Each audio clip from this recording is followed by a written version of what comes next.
Today we have with us Easterine Kire from Northeast India. She was born in Kohima, but she lives in Norway.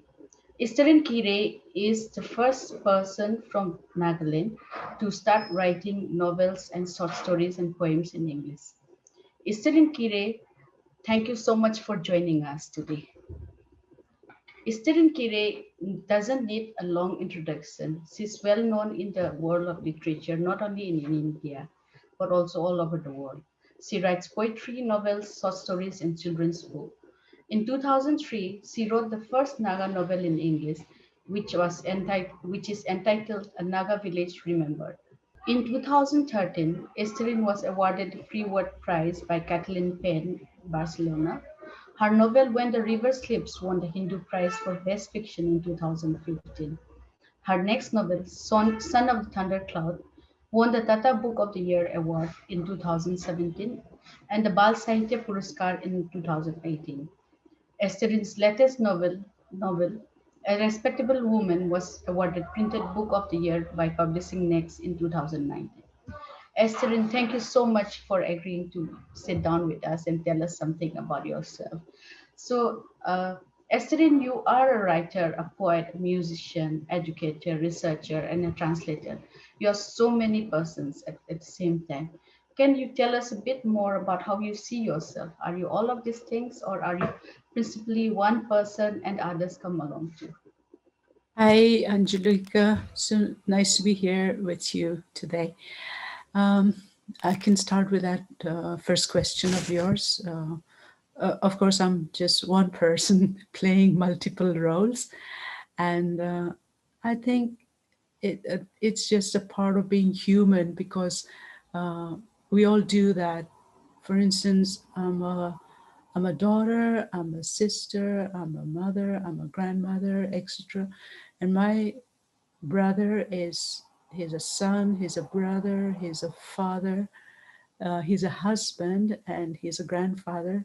So we all have these multiple roles that we occupy at different uh, times of our life. No, not at different times of our life. We occupy it all the time. But I'm reminded of a very funny incident with my mother. I'd like to tell you about it. My mother used to have a chauffeur, a part-time chauffeur, and he was a man from Nepal. He was a lovely man. He was so helpful. So he would drive mom around when she needed to go out, but you would also see him around the house doing all sorts of things and just being helpful. So sometimes he would fetch the milk, for instance. Sometimes he would carry water for her. Sometimes he bought groceries, and then he also collected rent from her tenants. So I think of this man in all his multiple roles. And one day, when he drove me and my mother to Dimapur, my niece was very worried because she didn't know he could drive. So she said, what is the milkman doing driving you, Anatsa? And are you safe? Is it safe to let him drive? So because of his multiple roles, we had that little funny moment where we had to explain that he's also a driver, in addition to his roles of being the rent collector or the milkman or the water carrier. So yeah, it's just something that I remembered and wanted to share with you. Thank you so much, Esterine, for telling us that wonderful story. It also reminds us that each of us, we are playing multiple roles at the same time. And it is wonderful that we have an inspiration like you who is playing all the roles to the hilt. Uh, I wanted to talk to you a bit about how your growing up days in Nagaland. You live in Norway now, but you also belong most fundamentally to Nagaland where you grew up and now spend long stretches of time. You have a deep interest in Naga heritage, whether it is in terms of folklore or traditions, or a connect with the spirit or Christianity also in Naga history. Can you talk to us about a bit about how you feel so connected to all of this? And Anju, I have to go back to my childhood then, because I think childhood is so important for all of us. It forms us into who we are today, the persons that we are today. And I just had the most wonderful childhood. I grew up with my grandparents by choice. I lived in my grandparents' house. It was lovely. Grandfather had this huge rambling house. Then he had a very large estate where he had an upper garden and a lower garden and an orchard and a bamboo fencing, you know, very thick bamboo all around the estate. So for a child, that was magical. It was like living, growing up in fairyland or something. And after school, I could just roam around the garden all day, and so it it fed me. It fed my inner life so richly. And then I feel very blessed to have grown up as a Naga because we chose to, or my father chose to live in Nagaland. And so I grew up as a Naga and not as a Khasi because my grandmother is Khasi. So I feel that I am one fourth Khasi and three fourths Naga. Maybe the maths is off, but that is the other heritage. I have the Khasi heritage, which I'm trying to get in touch with as a much older person. So when you say that I'm close to my Naga heritage and all that, yes, because that is part of me, because of the place where I've grown up, and it's sort of part of my DNA, if I can say that. And growing up with grandparents, my grandmother was a. They were both storytellers, but my grandmother liked to tell us folk tales. So every evening it would be storytelling time, and she would tell us folktale after folktale, also repeating uh, the same folktale several times, because I mean on several days, because we had favorites. So listening to that, then growing up in that setting where we had a large extended family, so lots of cousins would also come and stay with my grandparents. And then, as a younger child, you always have these older siblings and cousins who frighten you with telling you spirit stories. I'm sure you're familiar with that. And we had the ideal setting for that. There were the bamboos, and bamboos are always considered, bamboo groves especially, are considered the habitat of spirits. So we didn't like to go out at night. And grandfather's house had a very unusual thing about it. At night, you could hear footsteps upstairs in the upstairs rooms. And we lived downstairs, nobody lived upstairs. Then maybe because it was so wooded, all these kinds of strange noises would be there. So that was my experience growing up. And I just feel the sensitivity towards the spirit world that began from that point on. Then the other thing that you asked was about, yeah, I think you were interested in, yeah, tradition and stuff. So I can tell you that I feel very fortunate to have grown up in a period before technology took over our lives. We played a lot with the neighborhood children. So play was such a part of our lives, such a huge part of our lives, and that was wonderful because with um, we connected with our friends, we connected with so many people because of that lack of technology. Uh, yes, and also I grew up in a day when the Christians and the non-Christians knew how to live very harmoniously. So certain days, if it was a taboo day meaning a non-work day for the non-Christians, what the Christians would do was they would also observe it. If they got the information you're not supposed to go to the fields tomorrow, then they wouldn't go because they wanted to show respect. So there was that harmonious coexistence, and that was really lovely because it helped us as Christian children or us from a Christian family to learn our traditions by seeing the observance of the taboo days, not just around us, but in our own family lives.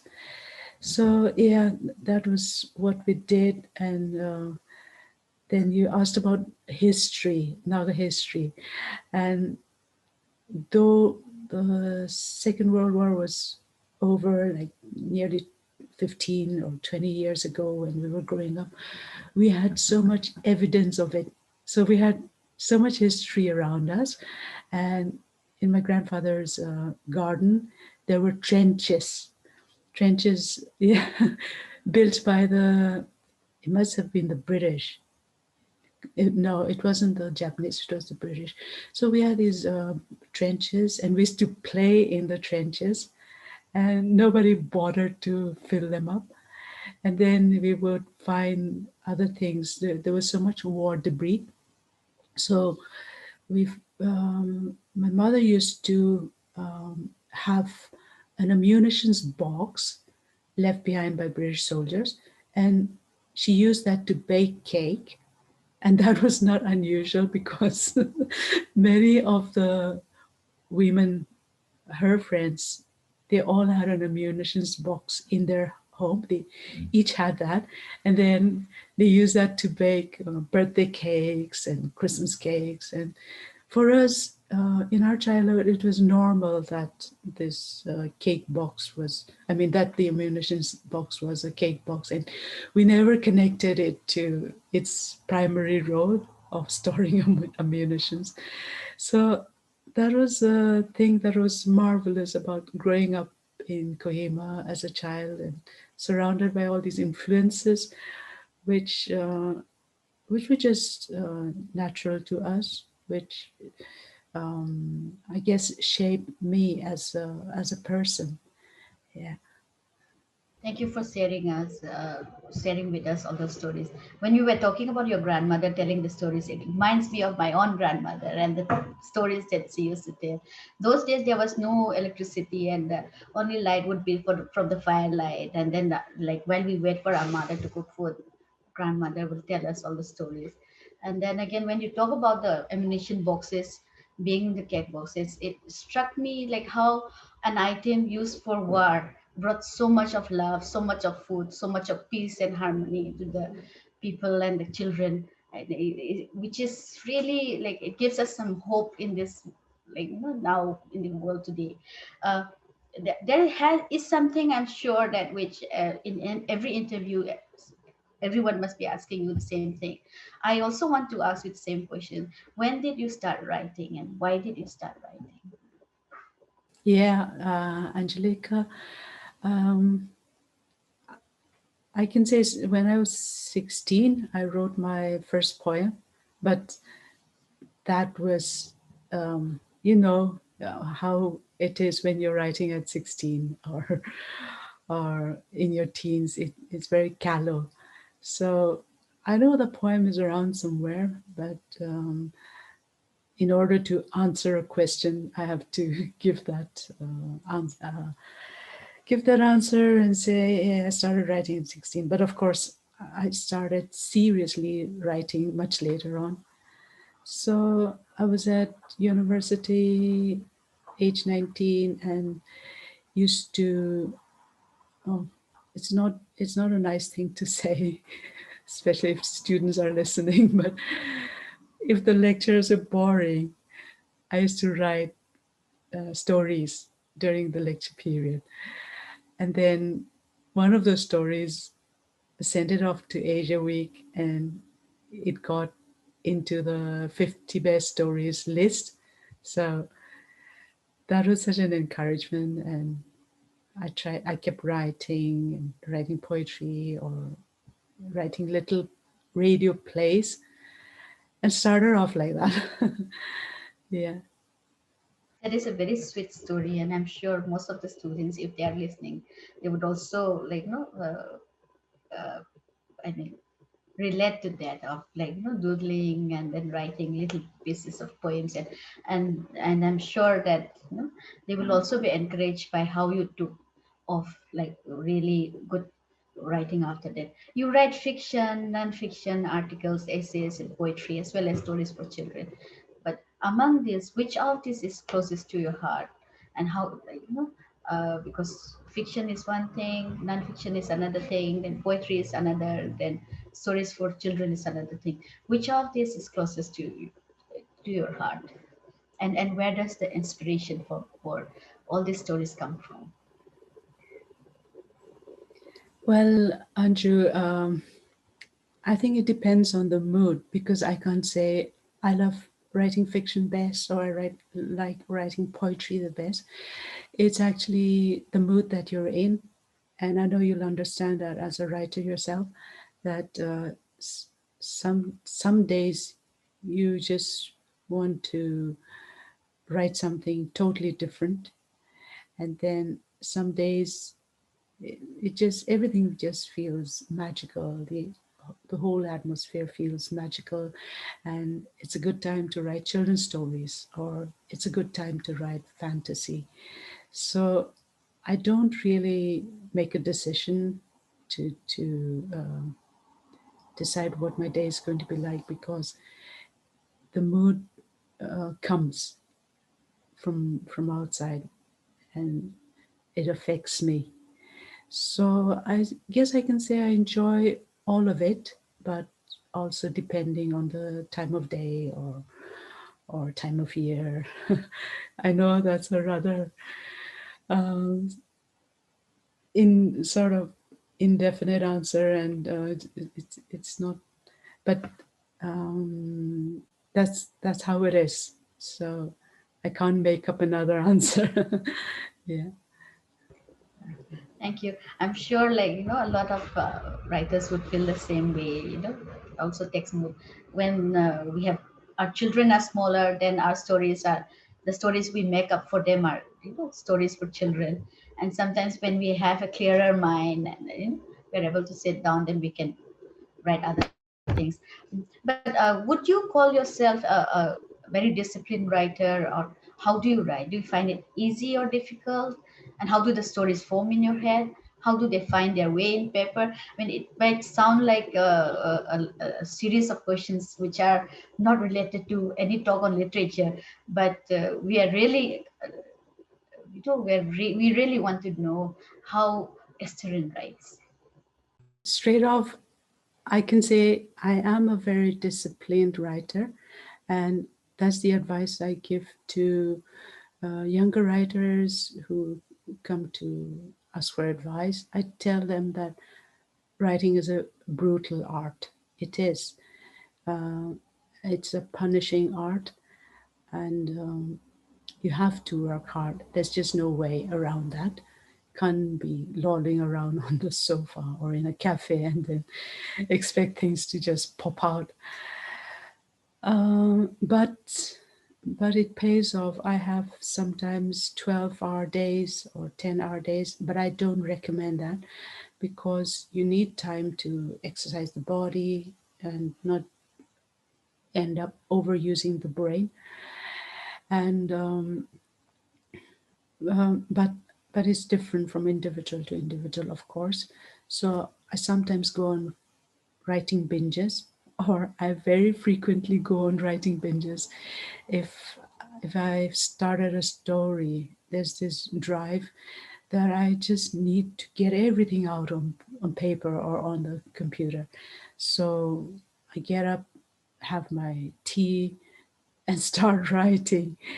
And then it's just frozen dinners because I don't even want to take the time off to make food.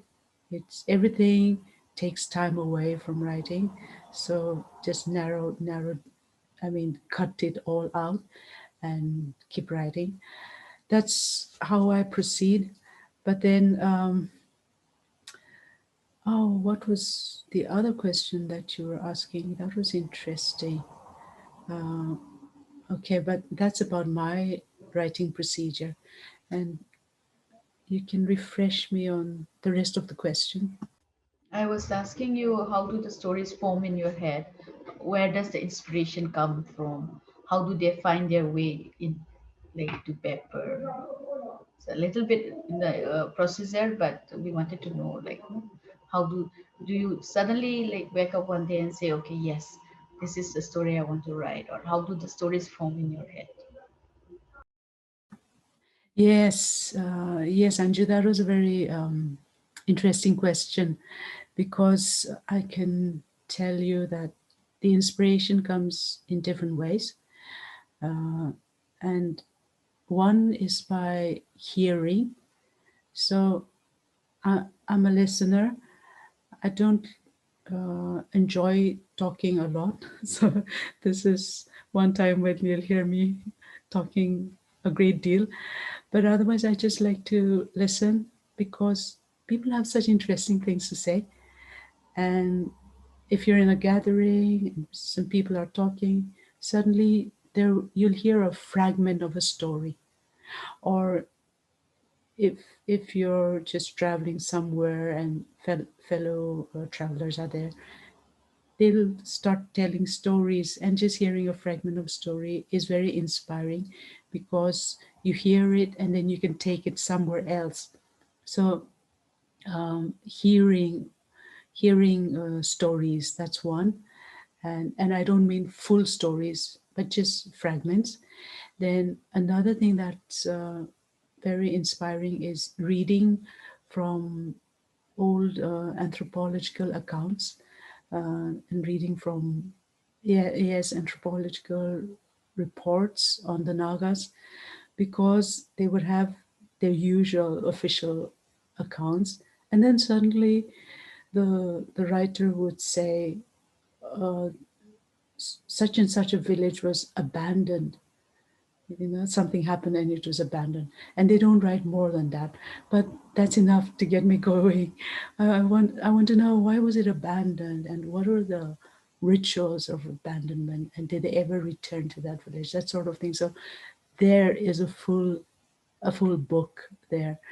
And then another thing that I do is, i I love to listen to oral narrators because they know so much, and everything is there in their heads. Not, they don't use a computer, so they're just talking from memory. It's wonderful. They You have accounts of so many different accounts. There's the accounts of village life, of village history, and when they talk about village history, they always talk about battles and wars, and that makes up their timeline. Then they have spirit stories, then they have origin stories, they have legends and myths of the village. So it's such a rich treasure, and just listening and taking out the time to listen to oral narrators, that's another way of getting inspiration. And then from there, to let it travel to paper, that's easy enough, because once you have the inspiration, yeah, that's the seed. Sort of, you have the seed, then growing it is not difficult, it's very enjoyable. And then lastly, I love to meet people who have lived through another era. So i I've had the opportunity to meet older Europeans who who experienced the war in Europe, and they could tell me their the histories, and that was such a blessing. Then I've done the same back at home, met older Nagas who, for them, it was the Japan War. They call it the Japan War, not the Second World War, because we had the Japanese invasion in Imphal, in Manipur, and the Naga Hills. So collecting the memories or just listening to what they have to say. And now there are very few of them left. But 10 years ago, when I was collecting stories, they were so eager to tell these stories and recollect them and just go through memory lane sort of with me. So these are the things that I do, and these are the things that I take inspiration from and then transfer it to paper and books. Thank you, Easterine. And you're right that the elders that we have in our community, they have a lot of stories to tell. And it is upon the young generation to know how to listen, because listening is an art which, like, not many people have nowadays. And my next question is like very related to what you said about your interest in anthropological account and listening to stories or histories. Your interest in history led you to your most recent novel, A Respectable Woman, which many people think is a sequel to A Terrible Matriarchy, and which deals with the history of Nagaland and then the ways of life in which the city has changed. You also mentioned that there are other major crises in the life of the city nowadays in Nagaland, alcoholism, and then the many changes going on. Can you tell us a bit more about how your interest in history, the stories you have heard from the elders, and the changes happening in Nagaland at the moment is reflected in your works? Yes, Andrew, I'll have to start with explaining that I have a very wide extended family, lots of cousins and lots of older cousins and siblings. So when we have family gatherings, uh, people love to hear family history. And I realize that history is so important to us, especially to oral societies like mine, where our history is not really written down. We've been written about, but we've not written ourselves. So this is the time to do that. In fact, it's getting late for that. And so I started to collect memories of my older cousins. And then I was so fortunate that my mother was around when I was writing this book. She died 2 years ago, and she was 86 when she died, but she still had her memory intact. So I collected many of her memories and then memories of my aunt when she was alive, so that the memories of my mother and my aunt, they became the book Murray. And it was a harvest of memories. And then I want to quote Dr. Veyo Pao, who's just recently released his book. He was saying, when we understand the past, we can move forward. And that is so profound, although it sounds so simple. When we understand the past, we can move forward. And this is what I want for my people, that we write down our history, we understand it, write it down objectively and understand it, and then help ourselves to move forward. So, A Respectable Woman does this. I was documenting the past in the book, and then by documenting the past, I was trying to understand the problems of the present, the crisis, as you said, of alcoholism. But this is also connected to the Christianity that we have back at home. And as a Christian myself, I understood the problem, because now there are two groups that are loggerheads. There are the people who are for prohibition and those who want it removed. But at the heart of it, what is happening is in 1988 and 89, people saw a problem and they saw a solution. And the problem was alcoholism, and then the solution was prohibition. So if you stop sale of alcohol, our problem will be solved. And that was because they were so simple minded. It was such a simplistic Christianity, and this was done by the Christian groups. So we shouldn't really make it into a them versus us situation, but we should try to understand people.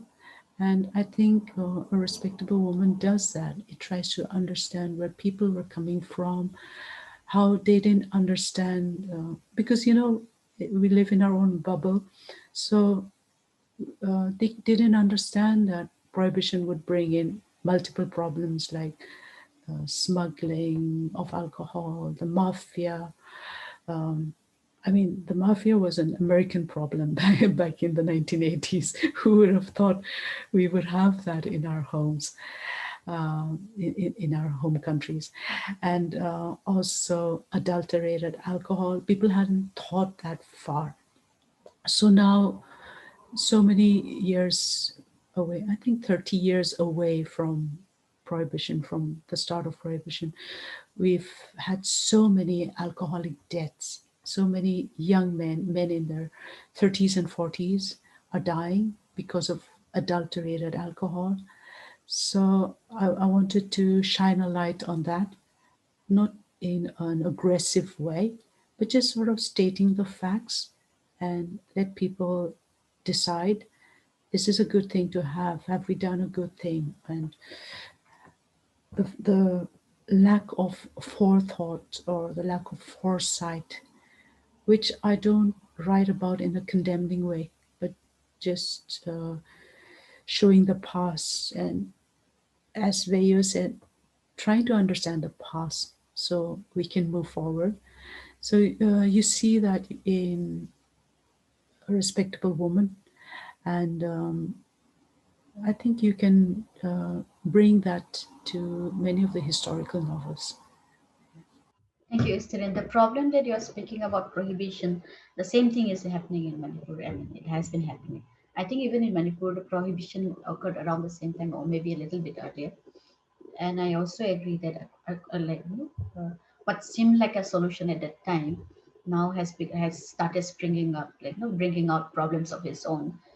So much so now to the effect that there are pros and pro groups and anti groups of the prohibition. Some saying that maybe yes, we should lift the prohibition because we also brew our own alcohol and we should be able to sell it, bring in some money, and so that is those are discussions which has got pros and cons, and I'm sure I'm hopeful that with time that things might get set, a bit what's the word, might get a little bit sorted out so that we don't have more, as you say, alcoholism related death, and it's very sad that not just alcohol, drugs is another thing happening in our area. So many of our young generation, people of my generation, younger generation, were dead because of it. I want to also explain that, and I'm taking advantage of this opportunity to explain that the there is drinking going on in my books. People drink rice brew, but there's a cultural way of drinking. So the cultural way was drink it as use it as food because there's a lot of vitamin B in that and it's quite nutritious, but don't get drunk. So there was a prohibition on public drunkenness. If you're drunk, go home. And if you're drunk and being a nuisance, then it was the responsibility of your kinsman, a man from your clan, to take you home or knock you out if you were giving trouble to other people. So they had all these wonderful cultural boundaries and guidelines to drinking. And that's what we've lost in the modern world, of the modern age. And it's such a pity. So, yeah, no, I just wanted to put that on record. So instead, maybe then you could tell us, like maybe you could tell us why you choose to write in English. Yes, Anju, that's a question so many of the Indian writers, Indian Indians writing in English have had to answer, I guess. And I did a little survey, and I sent out questions to friends to ask them what was their mother tongue. And surprisingly, many of them answered it was English. And they explained that that was that was the language that they taught in or they prayed in. That was the language of their heart. So that was their mother tongue. They even if they had and spoke other languages like Bengali or Hindi or Tamil or any of the other Indian languages, but there were many who answered that English was their mother tongue. So um, with us writers from the Northeast who write in English, we have this relationship with English, and it's not a stepmotherly relationship. There is so much we can express in English, and because we're used to it from childhood and from young adulthood, and also for me, my mother tongue is very rigid. I love it. I can translate from it, but when I try to write in it, they say my grammar is wrong and so many other points where I fail. So it's actually a blessing to be able to write in English because I don't have to worry about the market. I get a very wide market, but I also manipulate the English language a lot, and I think every writer should, because by manipulating it, you bring the flavor of your culture and your own language to it. So my characters, when I'm writing about Naga situations, they speak Naga English.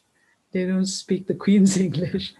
So I think the English language is a very malleable language. It allows us to do that and get away with it. I hope that answers your question. Thank you. You were mentioning that about your translation work. How do you how do you feel about translation and whether things our stories should be translated into other languages? And can you tell us a bit more about your translation experience?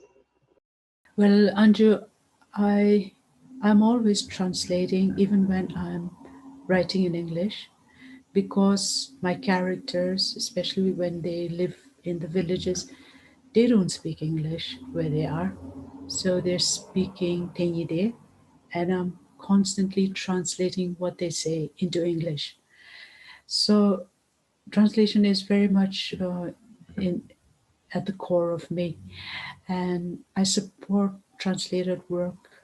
I definitely support that stories should be translated from Manipuri into English or Naga language into English, but also it should be from between the languages. We should have Manipuri stories translated to Naga languages.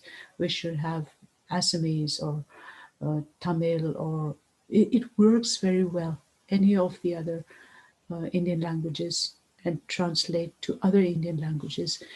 uh, I think it becomes even more authentic to translate into one another's languages than into English. Although, although the translation into English should never stop. And then some people worry about loss. Uh, we just have to accept the fact that there will be loss. There will be loss, but if you weigh it, there's so much to be gained. So why should we worry about a a certain percentage of loss when we weigh it against the percentage of gain. So yeah, let's have it. I'm all for translation. Thank you so much, Easterine, telling us your views on translation. In your works and when you speak, you have talked very evocatively just now also about what Nagaland means to you and how home means to you and how, like, could you elaborate a bit more on that? Where do you feel most at home? And Can I read a little poem to you? It's called Home and Homes. It's something I wrote about home. So here it is. When Mama came to visit, it was as though she had brought with her our home.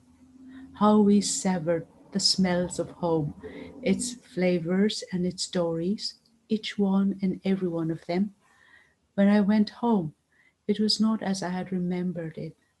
Let me carry my home in my head. Someday you will be in it too, and we will laugh at geography. Um, so, Andrew, to answer your question about home, the thing is, I'll tell you this story um, about what Nagas consider as home, or how Nagas explain homesickness. And this is not just a Naga story, but I understand that the Adivasis also tell this story. And I heard this from Sovendra Hansda, who's a wonderful writer and a good friend of mine. So the shared story is that when you're born, um, your placenta is the afterbirth is buried in a certain place. Of course, it's buried close to the home.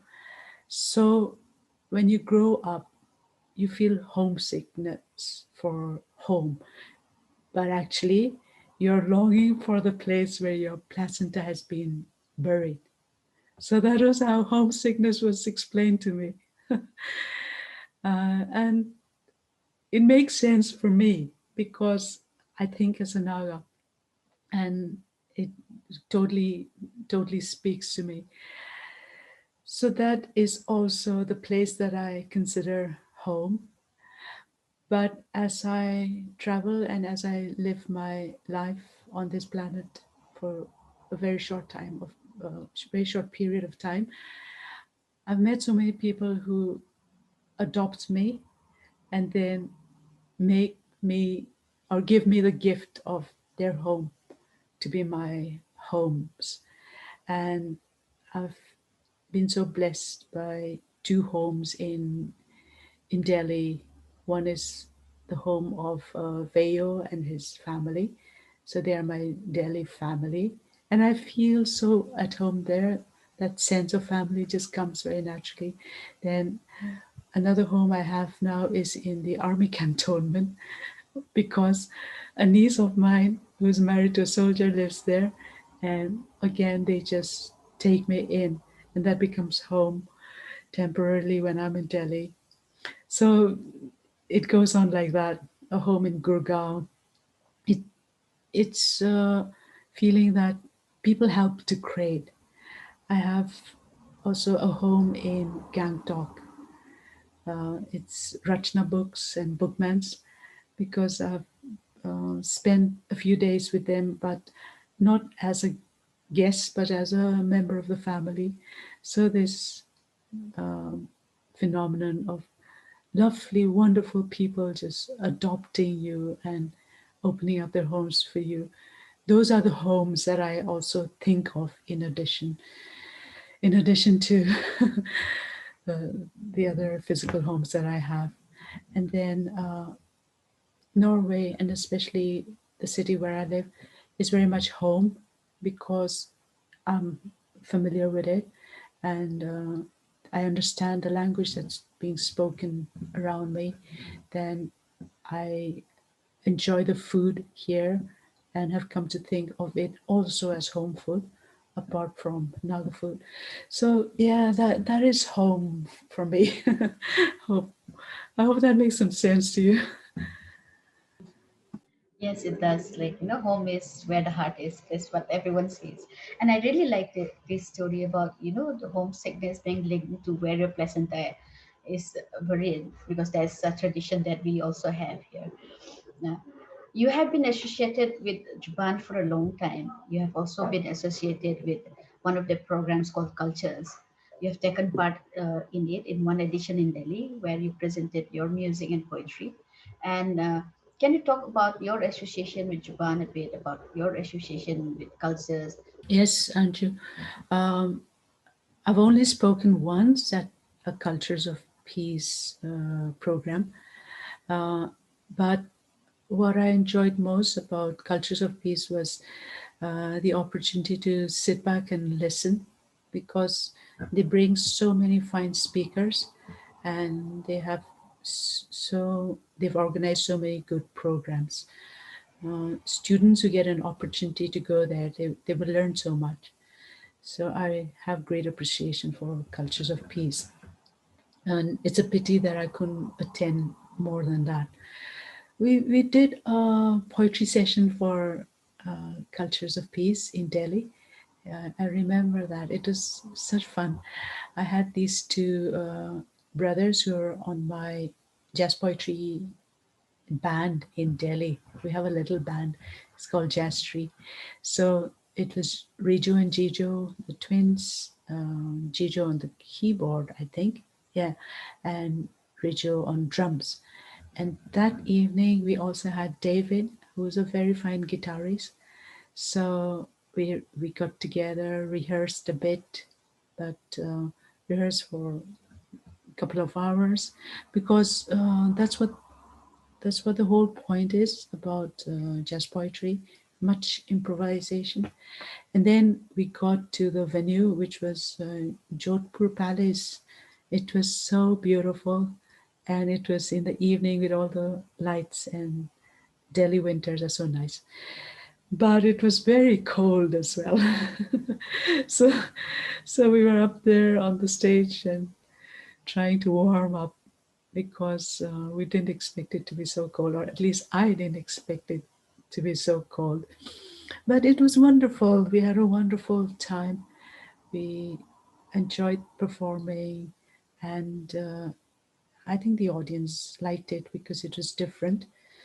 So that was what we did for the Cultures of Peace program.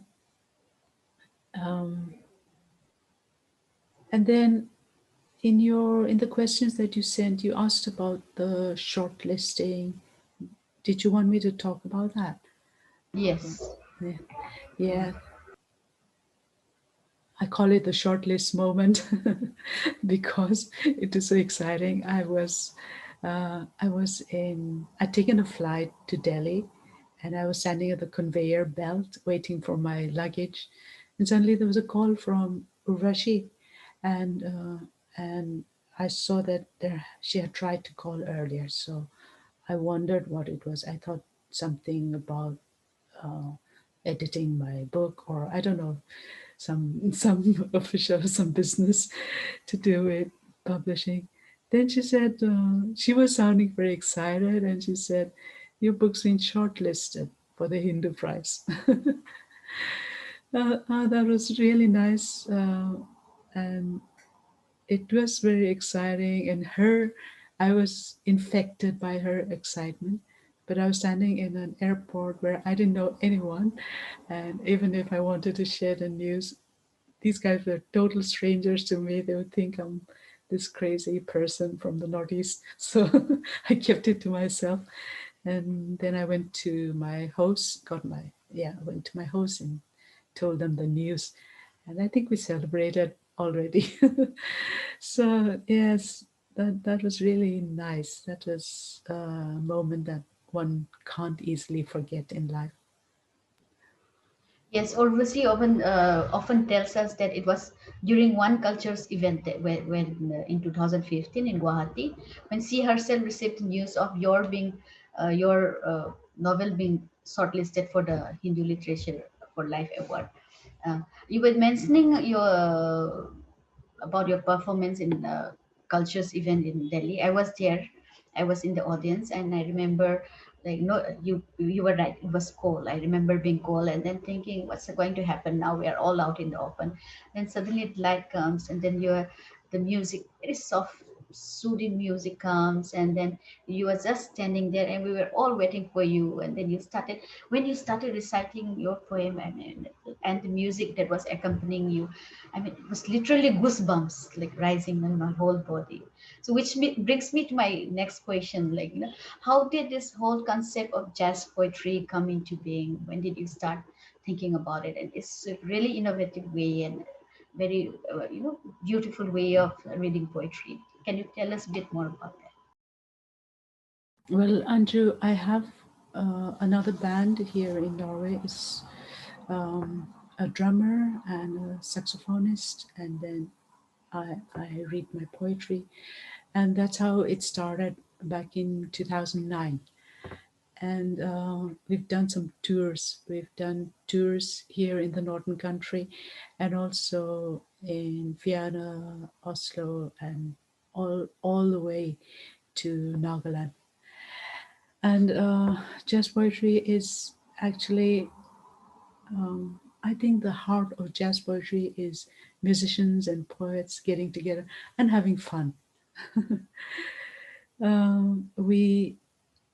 We focus on rhythm, so they are musicians, so they take the rhythm from my poetry. Actually, when I read, that's when they focus on whatever beat they can get out of it, and then they play according to that. Then they also translate the poetry according to their own interpretation of it. And so that's why you get the music that gives you goosebumps. Actually, it's very nice with different instruments. There in Delhi, we only had the usual conventional instruments, the keyboard, the guitar, and drums. Here in Norway, we have the addition of the saxophone, and that is just the most wonderful instrument to have when reading a poem about the sea, because he's able to make these boat sounds. And yeah, and also the drummer is very clever. He uses many other instruments and not just drums. So with one, he makes the sound. It's filled with seeds. So when he keeps rotating it or just changing the movement, then you hear the sound of the water and sound of the sea just in that instrument alone. So all those things that they do, it adds to the poem, and you can audio audioly.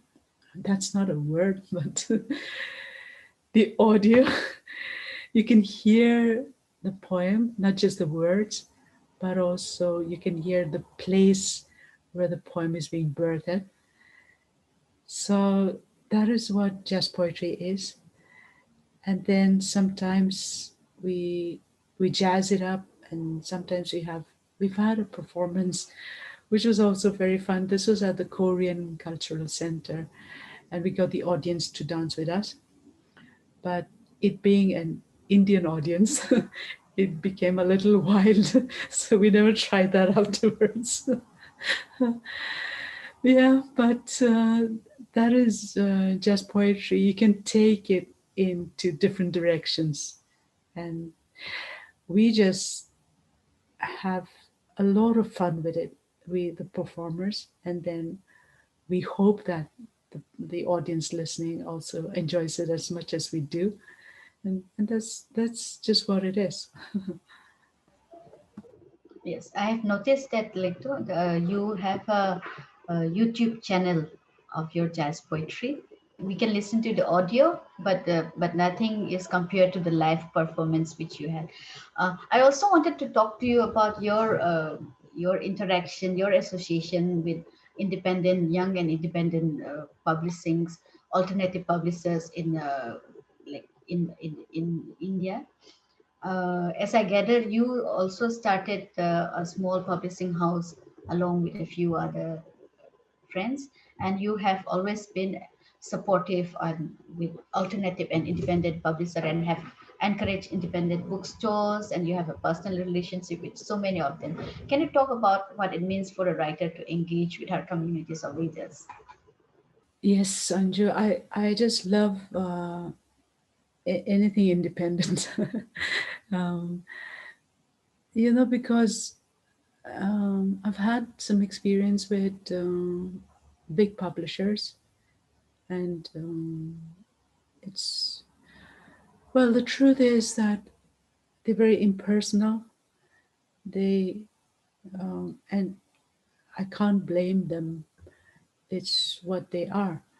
But with the independent bookshops and independent publishers, you are a member of the family. So it's very much that you are part of the small community that is the bookshop or the publisher, the publishing house. And that's so important, to be seen as a person, to have your views considered and counted. I think that is the aspect that of independent shops and independent bookshops and independent publishers that always draws me to them, and I choose to remain with them. And um, the I've only had positive experiences with, especially the independent bookshops. Uh, 2016, I was at walking book fairs in Odisha. They had back then. They don't have it anymore. They had a little stone shack where the rooms are overflowing with books, and we had a reading, and we had a bit of a poetry performance. It was so nice. It was like a homecoming, and that is the thing with these independent establishments. Uh, 2018, I was at Rachna Books, Bookmans, and as I said, they embraced me, took me in like a family member. 2019, I was at Ukiyo, the first Ukiyo festival. It was so nice. It was again like finding family members in another state. So it's that sense of a homecoming each time. And that is what the independent bookshops give, and that is what the independent publishers are also able to give, that they stay small and are intimate, are interested in your problems, all that, not just about using your books to make some money, but actually interested in your personal life.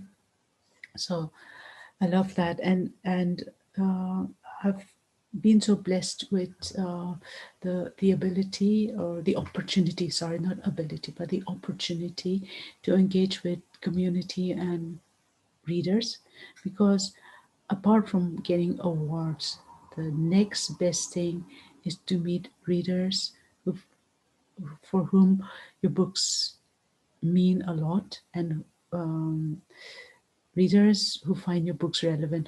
I'll just tell you two things.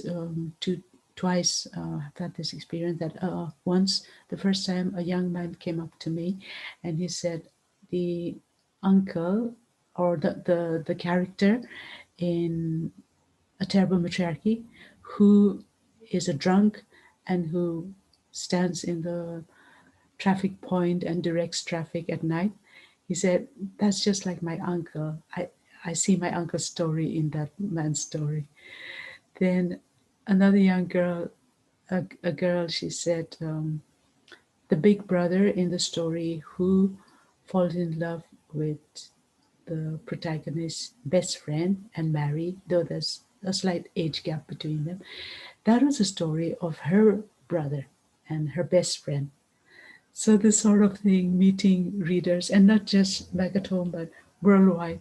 In somewhere in Frankfurt, I think, there was a woman who came up to me when we were reading the German translation. Here you see the Norwegian translation, and yeah, and of A Terrible Matriarchy and the Norwegian translation of When the River Sleeps. But to get back to the German woman, she came up after the reading and then she just said, she was a woman in her 50s. She said, "This book is my story." And she said it with a straight face. "This book is my story. This girl is me. And this is how it was with my grandmother." So that kind of connection, it's so nice. It's wonderful. It's such a blessing. It's not just nice, it's a blessing. You feel so blessed when that happens. And I've also had threats from female readers, but I'll explain. Because they were not happy that the the hero dies in a couple of my books, and they said they'd fallen in love with him, and they were not happy that he died. So they said, "You have to write another book where he doesn't die." Isn't that wonderful that people get so involved with the book? They get so engaged with it that they're falling in love with the characters. Their destinies are important to them, and it's wonderful to share this with you. Thank you. That is the sweetest thing I have heard. And for a reader to get so involved that they don't want the hero to die and they want a sequel from you where, the hero doesn't die. Yeah. Thank you so much, Easterine, telling us about yourself, about all the stories, the anecdotes that you have told us. I wanted to, there's something that I've been wanting to say. Like, if we people think that when they talk about Nagaland, Nagaland is just one people, one nation, and one language. But if you look at it, Nagaland is a mini universe in itself. There's so many communities, so many languages. So how do you negotiate with all this plethora of cultures and languages and stories that's coming? And then in between, you have in many of your interviews, you have also talk about the silencing of narratives. How would you, as a writer, uh, you know, make ensure that that our narratives of so many people living in Nagaland, so many cultures, so many stories, is not silenced? First, I'll uh, say a little about the fact that we need to recognize um, that there are just so many tribes in Nagaland, and I'm so glad that you said that. And I'm so glad you said languages and not dialects, because each tribe has its own language, which is totally different from the next tribe. So between the tribes, we use Nagamese, as you probably know, English or Nagamese. And so each tribe has its own culture, and again, the cultures are not homogeneous. There are similarities, but we have to respect that. We have to respect that each only a member of the tribe can tell the story of the tribe. So I know outside, because people don't know this, they just say, they just call it Naga writing and call me a Naga writer, but I don't speak for all the Nagas. I can't. And the experiences that I write about are from my own tribe, from the Tenyime or the Angami. And I limit myself to my mother tongue and my culture. We're so, we're so fortunate and we're so blessed to have that richness of cultural life.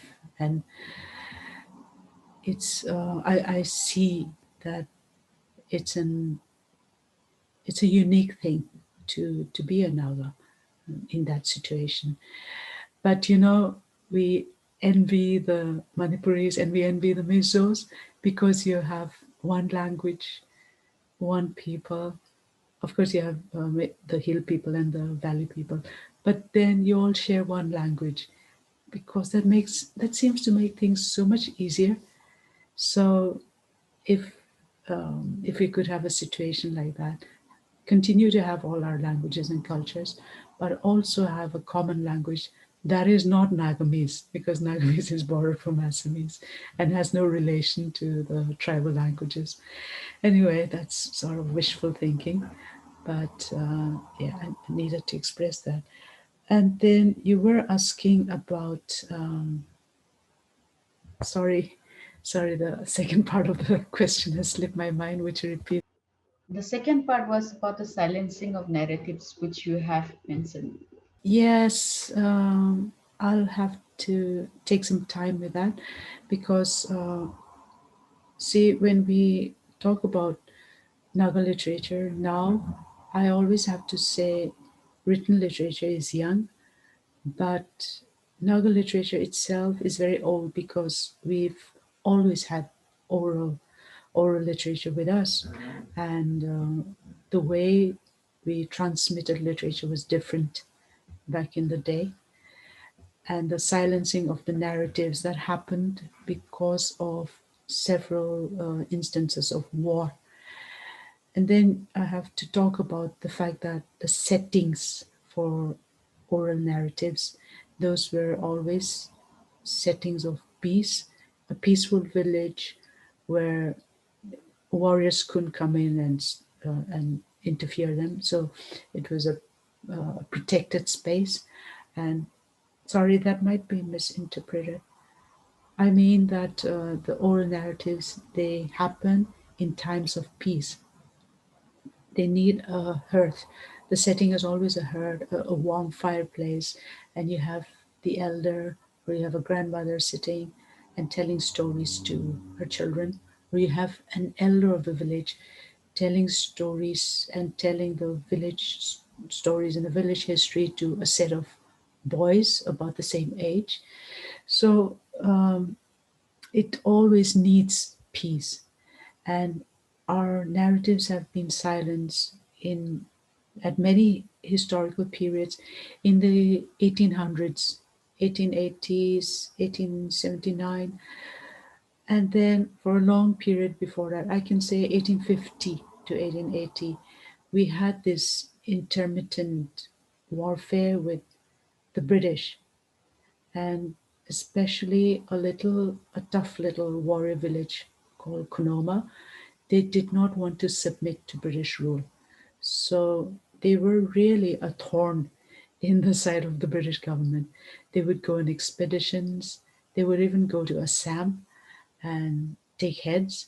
So the Assamese were British subjects, and the British government couldn't allow them to get away with that. So the British made expedition after expedition to the village, and then part of the punishment was to burn down the houses. So when they burned down the houses, the setting of oral literature was destroyed, and that is what I meant by the silencing of the narratives. So we had these periods of silences, and silencing whenever wars happened. The second period was when we had the Japanese invasion. Kohima was totally demolished, bombed, flattened to the ground, and many other villages were bombed. And then, of course, the local population was evacuated. They were always on the run. So that was the second period when we had silencing of the narratives. It wasn't possible to be sitting somewhere and telling stories because everything was destroyed. There was no sitting place. Then the third time was the Indo Naga War. And I think that was the most terrible time because military occupation was very brutal.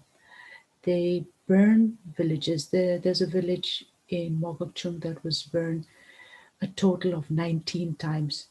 They burned it, the villagers would rebuild it, soldiers would come and burn it again.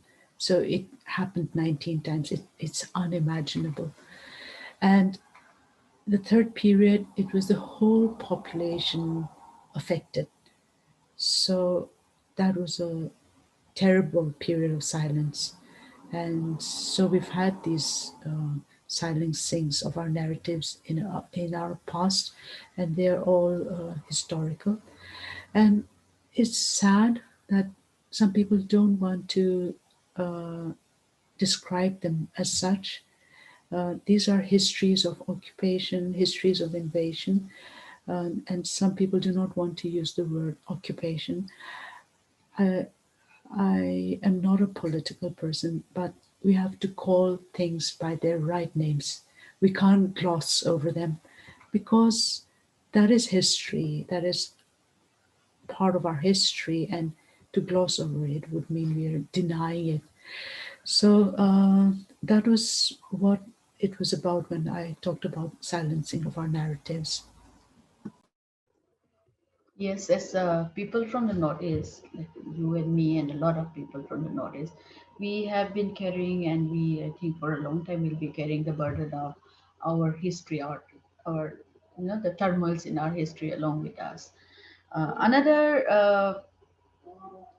the word, I don't know whether to use the word baggage, or another um, thing that everyone associates with us, especially us women, is that yes, women from the northeast, from Nagaland, from Manipur, from Mizoram, they're much more smarter. Their status is higher, so the, they think that the gender equation in the northeast or in Nagaland, in Manipur or Mizoram or Assam is much more better than everywhere else. Uh, do you think this is a burden that we also carry as women writers? If I heard that correctly, Andrew, I don't think we can consider that a burden. In many ways, we are more privileged than our sisters in other states. In so many ways, our men are more enlightened. And I see a big difference. It's a generational difference, but also it differs from family to family. In certain Naga families, it's still very traditional with the woman doing all the work, but there are also families where uh, the father is helping look after the children, the father is making meals, and just taking up much more responsibility. And it's so nice. That is how it should be, sort of shared parenting, because it's very good, a very good model for the children.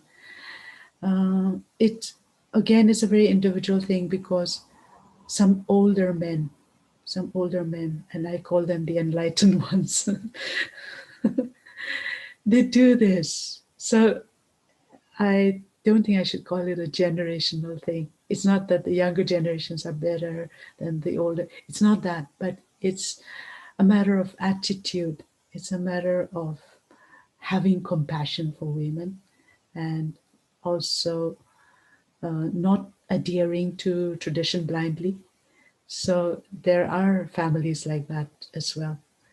No, it's not a burden. In a sense, I think women in the Northeast are like torchbearers for their sisters in other places. Thank you so much, Easterine. My last question. Uh, as all of us all over the world today are facing the COVID-19 pandemic and the sort of, you know, uh, fencing of our lives, which is happening at the moment. So, how are you, like, coping as a writer, as someone who writes stories, would like to listen to other people talking about themselves, the story, just to get a fragment of uh, inspiration, fragments of stories that you often get when you listen to others. But now we are not able to mix with others so much. And how do you see the future of independent publishing of bookstores in the future now? Travel has been restricted, so that that was the thing that posed a problem. Else, not being able to meet people or socialize a lot. I'm not very social. I'm quite antisocial. So, so staying at home was not a problem. And the situation here is quite different from India. It's a very small population. People obey the government, and we're not even using masks because everyone's careful about distancing and then washing your hands, disinfecting your hands. And I feel a little guilty that I'm in a place where things are going much better and infection is low and all that. Shops have stayed open.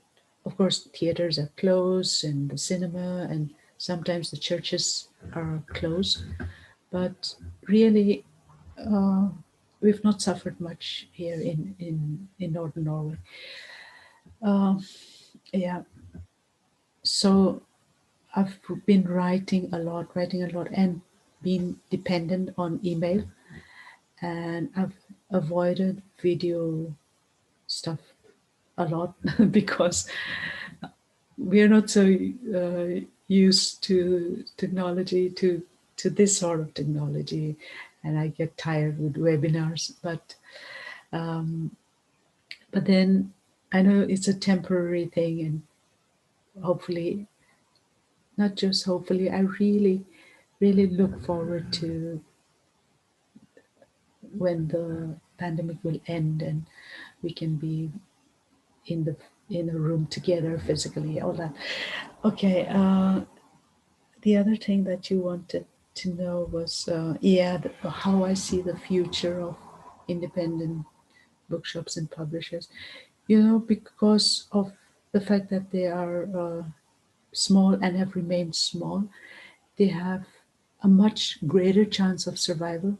I just see them bouncing back, not not sort of dragging themselves up out of some pit somewhere, but they will bounce back. That is the great quality they have because they are small. And there will be changes, but they will survive so much better. Yeah, I, I think that's it. Yeah. Thank you so much, Easterine, for joining us today for this wonderful more than 1.5 hours of talk that we have had in David. And thank you for answering each of our nosy questions so, so smilingly and so frankly. Thank you so much, Easterine, and it's a pleasure talking to you like this, after a long time. And I'm sure that very soon, as you say, the things would be everyone will bounce back and we'll be able to meet each other in person, and things would be rosy in the future.